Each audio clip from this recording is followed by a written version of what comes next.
এক যুবককে গুলি করেছে দুর্বৃত্তরা। তাকে সিরিয়াস অবস্থায় খুলনা মেডিকেল হসপিটালে আনা হলে তাকে উন্নত চিকিৎসার জন্য ঢাকায় প্রেরণ করা হয়েছে। তার অবস্থা অনেকটা গুরুতর, এই কারণে তাকে খুলনা মেডিকেল থেকে ঢাকা মেডিকেলে উন্নত চিকিৎসার জন্য হস্তান্তর করা হয়েছে। দর্শক, খুলনার বর্তমান পরিস্থিতি খুবই অস্বাভাবিক।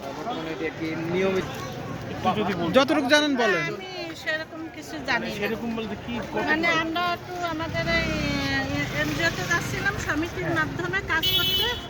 এখন ওর আম্মু বলতেছে আমার ছেলেরা দেখলাম একটা ভ্যানে করে একটা ছেলে নিয়ে যাচ্ছে। তখন আমি বলছি তাহলে তুই কি যাচ্ছিস? তো বলবে হ্যাঁ আমি যাচ্ছি। এই বলে তারপরে ও চলে গেল বৈরা বাজার।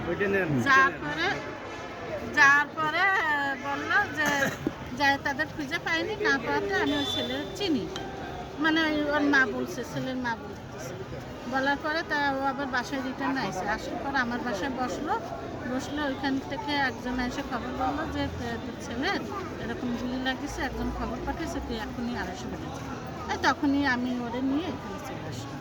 সে আড়ংঘাটা থেকে লতার মোড়